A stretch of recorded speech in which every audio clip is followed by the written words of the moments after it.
I still remember the exact moment he looked me in the eyes and said, "Nobody is going to believe you. You're nothing without my father's name." That was the moment I realized. The man I trusted most, the man whose family gave me everything, had just destroyed my whole life. On purpose. If you've ever been betrayed by someone you loved, someone you trusted with your entire future, stay with me. Because what happened next changed everything I thought I knew about money, loyalty, and myself. My name is Sarah. I'm 29 years old, and 3 years ago, my life looked nothing like it does today. I grew up in a small town in Ohio. Nothing fancy. My mom worked 2 jobs, my dad wasn't really in the picture. And by the time I was 18, I already knew one thing for sure. I was going to work hard enough to give my mom the life she deserved. That was my whole motivation. Every single day. I moved to New York with $400 in my bank account and a suitcase that barely closed. You might be wondering how a small-town girl with no connections, no fancy degree, and no safety net even survives in a city like that. Honestly, I ask myself the same thing sometimes. I worked as a waitress for almost a year. Double shifts. Some nights I'd get home at 2 a.m. and cry myself to sleep. Not because I was sad exactly, but because I was just so tired. Tired of struggling. Tired of feeling invisible. Then one night, everything changed. A man walked into the restaurant where I worked. Older, maybe in his 60s, sharp suit, calm energy. He didn't act like the other wealthy customers who snapped their fingers at waitstaff. He was quiet. Polite. He left a $100 tip on a $30 bill, and when I thanked him, he just smiled and said, "You remind me of myself when I was young. Keep going."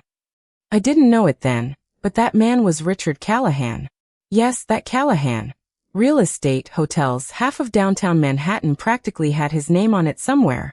A few weeks later, he came back. And again. And again. We started talking more. He asked about my life, my goals, what I wanted to do if money wasn't a problem. Nobody had ever asked me that before. Not like that. Not with actual interest. One night he said something I'll never forget. "You have more hustle in your little finger than most people I hire have in their whole body. Come work for me." I thought he was joking. I laughed it off. But he wasn't joking. 2 weeks later, I was sitting in his office on the 40th floor of a building I used to just walk past and stare at. Me, the waitress from Ohio, sitting across from a billionaire, being offered a real job, his personal executive assistant, with training toward a management role in his company. I cried in the elevator afterward. Actual tears. Because for the first time in my life, I felt like maybe, just maybe, things were going to be okay. You have to understand something. This wasn't charity. Richard didn't feel sorry for me. He saw something in me. The same hunger he had when he was young and broke and building his empire from nothing. He used to say, "Sarah, talent is everywhere. Hunger is rare. You have both." For the first year, everything was incredible. I learned more about business, negotiation, real estate, and leadership than I ever could have in any school. Richard trusted me with real responsibility. Emails, meetings, deals worth millions of dollars. He'd ask my opinion in boardrooms full of men twice my age with fancy degrees, and honestly, my opinion usually held up. I finally started sending money home to my mom. Real money. I helped her pay off her car. I helped her fix the roof that had been leaking for 3 years. For the first time in my life, I wasn't just surviving. I was actually building something. But there was one person in that world who never liked me. Not from day one. His son, Ethan Callahan. Ethan was 32, Richard's only child, and the heir to everything. Everything. From the very first day I met him, something felt off. He had this smile that never quite reached his eyes. He'd shake my hand a little too hard, like he was testing something. And whenever his father praised me in front of him, I'd catch this flicker of something on his face. Not anger exactly. Something colder. Resentment, maybe. At first, I told myself I was imagining it. I mean, why would the son of a billionaire feel threatened by a girl from Ohio who used to wait tables? That didn't make sense to me. Not then. But little things started happening. Ethan would accidentally leave me out of important meetings. He'd tell his father I missed deadlines that I never even knew existed. Small stuff at first. The kind of stuff you brush off because you don't want to seem paranoid or dramatic. I remember telling my roommate at the time, "I think Ethan doesn't like me," and she said, "Sarah, of course he doesn't. You're everything he's not.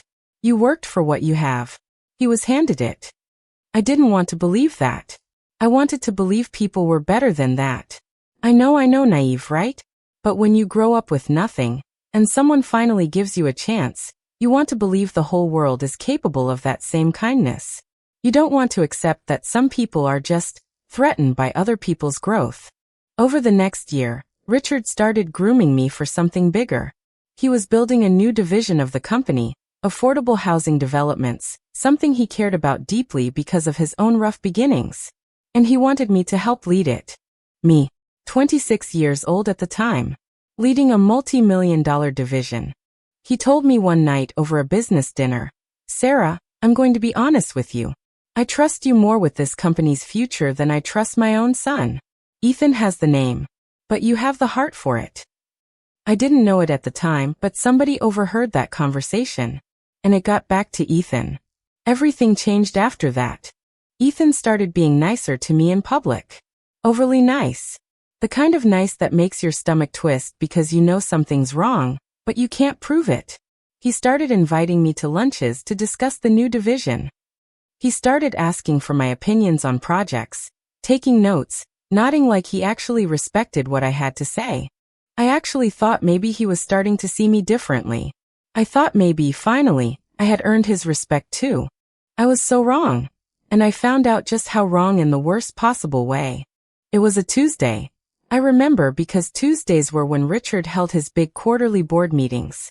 I had spent almost 6 months building the business plan for the affordable housing division. 6 months of late nights, spreadsheets, city planning meetings, investor calls. This project was, honestly, the proudest thing I had ever built in my life. The morning of the meeting, Ethan asked me to send him my final presentation, just so he could review it before his father saw it. He said it was standard practice, that he always reviewed things before board meetings. I had no reason to doubt him. He was the son of the CEO. Of course he reviewed things. I sent him everything. Every slide. Every financial projection. Every strategy one had worked on for half a year. I walked into that boardroom that afternoon, ready to present. My hands were actually shaking a little. In a good way. The kind of nervous excitement you feel when you know you've built something amazing and you're finally about to show it off. But when I walked in, Ethan was already standing at the front of the room, presenting my presentation, my slides, my numbers, my strategy. He didn't even flinch when he saw me walk in. He just kept talking, like I wasn't even there, taking full credit for 6 months of my work in front of the entire board, including his father. I stood in the doorway frozen. I genuinely could not process what I was looking at. My brain refused to accept it. I kept thinking, there has to be some explanation. Maybe he's just presenting it together with me. Maybe this is some kind of surprise. There was no explanation. He looked directly at me, in front of everyone, and said, "Sarah, thank you for coming. I've got this covered."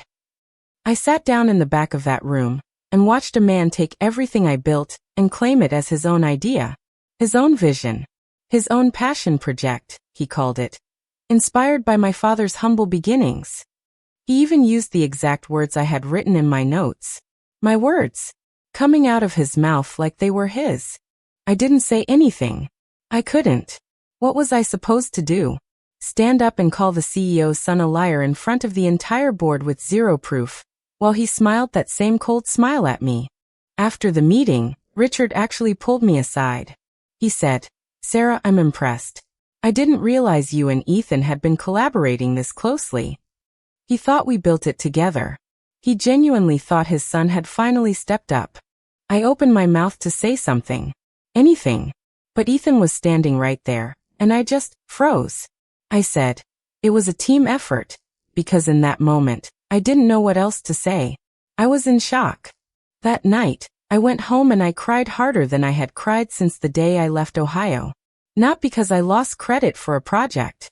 It was so much deeper than that. It was because I finally understood. I had trusted the wrong person. I had let my guard down. I had believed, for one beautiful year, that maybe money and privilege didn't automatically make someone cruel. I was wrong.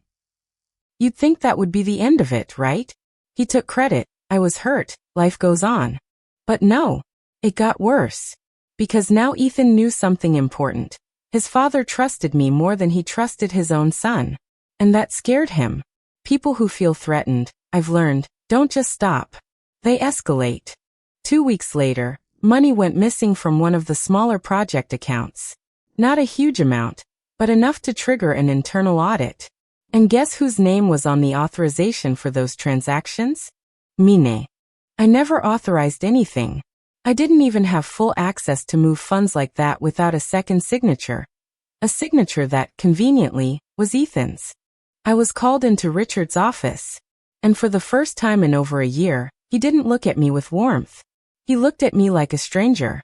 Like a threat. He slid a printed document across his desk and said, "Explain this." I looked at the transaction logs. My hands were shaking so bad I could barely hold the paper steady. I said, "Richard, I swear to you, I did not do this. I don't even know how this is possible." And Ethan, standing right there in the corner of the office, said, "Dad, I hate to say this, but I noticed some inconsistencies a few weeks ago. I didn't want to say anything without proof." Inconsistencies he noticed. The same man who stole my entire presentation 2 weeks earlier was now sitting there, calm as ever, accusing me of financial fraud, in front of the man who trusted me more than anyone in that entire company. I begged Richard to believe me. I really did. I said, "You know me. You know I would never do something like this. Please just look deeper into this. Someone set me up." He looked so torn. I could see it in his eyes. Some part of him wanted to believe me, but the evidence on paper was damning. And at the end of the day, blood is blood. Ethan was his son. I was an employee, no matter how much he cared about me. Richard said very quietly, "I need to place you on leave while we investigate this properly." That was the last time I saw the inside of that building for a long time. I want to be really honest with you about this part, because I think this is the part that matters most. Losing that job didn't just hurt financially, even though it did, badly. I lost my apartment within 2 months because I couldn't keep up with the rent I had gotten used to paying. I had to move into a tiny studio, back to eating ramen some nights, back to checking my bank account like it might disappear if I stopped looking at it. But the financial hit wasn't even the worst part. The worst part was the whispers. Word got around in certain circles. You know how these things spread in that world, that I had been fired for financial misconduct. Nobody said stole from her boss directly, but everybody implied it. I applied for other jobs and got ghosted after background checks. I later found out Ethan had personally spoken to at least 2 companies I applied to, warning them about hiring me. He didn't just want me gone. He wanted to make sure I could never rebuild anywhere else. That's not jealousy anymore. That's cruelty. There was a night, I remember this so clearly, where I sat on the floor of my tiny studio apartment, surrounded by unpaid bills, and I genuinely, for the first time in my adult life, thought about giving up completely. Not just on the dream. On everything. I called my mom that night. I didn't tell her everything, because I didn't want her to worry, but I just needed to hear her voice. And she said something to me that I think about almost every single day since. She said, "Sarah, baby, they can take your job. They can take your reputation for a little while. But they can never take what you actually learned. Nobody can steal what's inside you." I didn't feel better right away. I want to be honest about that too. Sometimes people expect these turning points to feel instantly powerful, like a switch flips and suddenly you're motivated again. That's not how it works. I still cried that night. I still felt like a failure. I still felt humiliated, betrayed, and completely alone.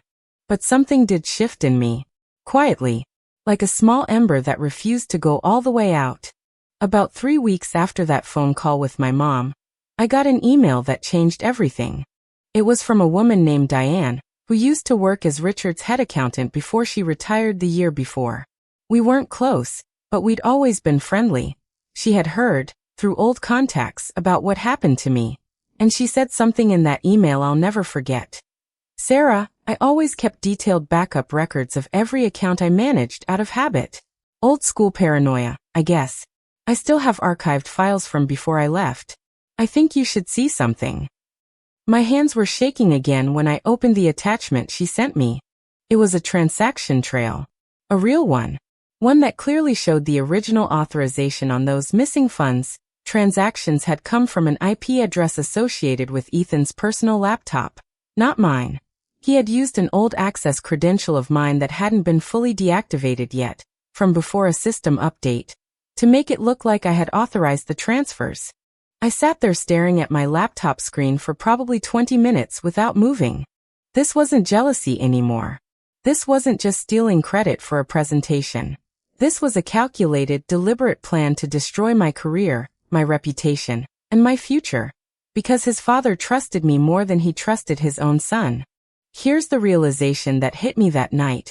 And I think this is the most important part of this whole story. I realized that I had spent months blaming myself. Wondering what I did wrong. Wondering if I had been too ambitious, too trusting, too naive. I had internalized his cruelty as my failure. But it was never about me. It was about his own insecurity. His own fear of not being enough. People like Ethan don't attack you because you're weak. They attack you because on some level, they're terrified you're stronger than them. That night, I stopped asking, what did I do wrong? And started asking, what am I going to do now? I'm not going to pretend I turned into some fearless warrior overnight. I was still scared. I was still broke. I was still emotionally exhausted from months of stress. But I did one thing that took every ounce of courage I had left. I requested a private meeting with Richard. Not through Ethan. Not through HR. Directly with him, using an old personal email he had given me during my first month working there for emergencies only. I didn't know if he'd even respond. Honestly, I half expected to be ignored completely. He responded within an hour. He agreed to meet me at a small coffee shop, away from the office, away from Ethan. I brought the evidence Diane had sent me. I brought printouts. I brought everything. I remember sitting across from him, my heart pounding so hard I thought he could probably hear it. I said, Richard, I know you have no reason to trust me right now. But I need 15 minutes, and then you can decide whatever you want to decide. I laid everything out. The transaction logs. The IP address trail. Even details about the presentation, which I hadn't brought up before because I didn't want to seem like I was just trying to tear his son down out of spite. Richard didn't say much while I talked. He just listened, his face completely unreadable, the same poker face that had made him a legend in business negotiations for 30 years. When I finished, there was this long, heavy silence. I genuinely didn't know which way it was going to go. Finally, he said, I need to verify this independently. But Sarah, thank you for trusting me enough to bring this to me directly, instead of going to the press or a lawyer first. That last part hit me, because honestly, the thought had crossed my mind. I could have gone to a lawyer. I could have tried to sue for defamation. I could have leaked the story to some business gossip blog, and let the internet destroy him. Part of me wanted to. But that's not who I wanted to become. I didn't want revenge to define my comeback story. I wanted the truth to. It took about 3 weeks for Richard's independent investigation to confirm everything Diane had shown me. Turns out, once real forensic IT specialists looked into it properly, not just a rushed internal review, the evidence was undeniable. I found out later that when Richard confronted Ethan with the proof, Ethan didn't even deny it right away. He tried to justify it. He said something like, Dad, everything I have is supposed to be mine eventually. I just felt like she was taking my place before I even got a chance. I actually feel a strange kind of sadness when I think about that line, if I'm honest with you, because underneath all that cruelty, there was just a scared, insecure man who never learned how to build anything of his own, and was terrified of being compared to someone who did. Richard called me personally to apologize. Not a formal HR letter. Not a lawyer-drafted statement. He called me himself, and his voice actually cracked a little when he said, Sarah, I am so sorry. I let you down. I should have trusted you from the beginning. He offered me my position back, with a full public correction to clear my name in the industry. And more than that, he offered to personally fund and back the affordable housing division, with me as the actual credited, official lead. Not team effort. Not shared credit. My name, my vision, fully mine. I said yes. But I also told him something important. I said, Richard, I appreciate this more than you know. But I need you to understand, I'm not doing this because I need your company's name attached to my work anymore. I'm doing this because I believe in the mission. That's different now. And he understood that. He respected that. Over the next year, that housing division became one of the most talked about affordable development projects in the city. We built homes, real, dignified, well-built homes, for working families who reminded me so much of myself and my mom growing up. Every single ribbon-cutting ceremony, I thought about that waitress job, about that $400 in my bank account, about every night I cried myself to sleep, not knowing if things would ever get better. As for Ethan, he's still around, still Richard's son, still set to inherit plenty someday, I'm sure. But something changed in how people in that industry look at him now. Word travels in those circles. Trust, once broken publicly like that, is almost impossible to rebuild. He learned, the hard way, that stealing someone else's work doesn't make you talented. It just makes you exposed eventually. I think about this whole experience almost every single day, if I'm being completely honest with you. Not with bitterness anymore. That took time, believe me. For a long while I was angry. I replayed that boardroom moment in my head over and over, wondering what I could have done differently, wondering if I should have spoken up sooner. But here's what I've come to understand. Betrayal doesn't just break your trust in the person who hurt you. It breaks your trust in yourself for a while. It makes you question your own judgment. It makes you afraid to be vulnerable again, afraid to work hard for something in case someone else decides to take it from you. If you're watching this right now, and you've been betrayed by someone you trusted, a friend, a partner, a coworker, a family member, anyone, I want you to hear this from someone who's actually lived through it. It is not your fault that someone else chose cruelty over character. You might be wondering, how do I trust anyone again after something like that? Honestly, I don't have a perfect answer. I still struggle with that sometimes. But I've learned to trust people a little at a time, and more importantly, I've learned to always keep records. Keep receipts literally and figuratively. Protect your work. Protect your name. Not because you expect betrayal, but because you deserve protection either way. And here's the other thing I really want you to take from this story. The version of me who got betrayed in that boardroom, who lost her job, who sat crying on the floor of a tiny studio apartment surrounded by unpaid bills. That version of me couldn't see any future past that pain. But she was closer to her breakthrough than she ever realized. Sometimes the worst moment of your life is not the end of your story. It's the setup for the chapter you were actually meant to write all along. If this story meant something to you, if any part of it reminded you of your own struggle, your own betrayal, your own comeback that you're still fighting for right now, I want you to do something for me. Drop a comment below and tell me, has someone you trusted ever betrayed you like this? I read every single one, and honestly, hearing your stories helps me heal too. And if you want to see more real-life stories like this one, hit subscribe, because there are so many more journeys I want to share with you.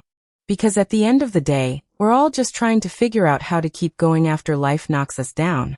And if I can do it, so can you. Thank you for listening to my story. I'll see you in the next one.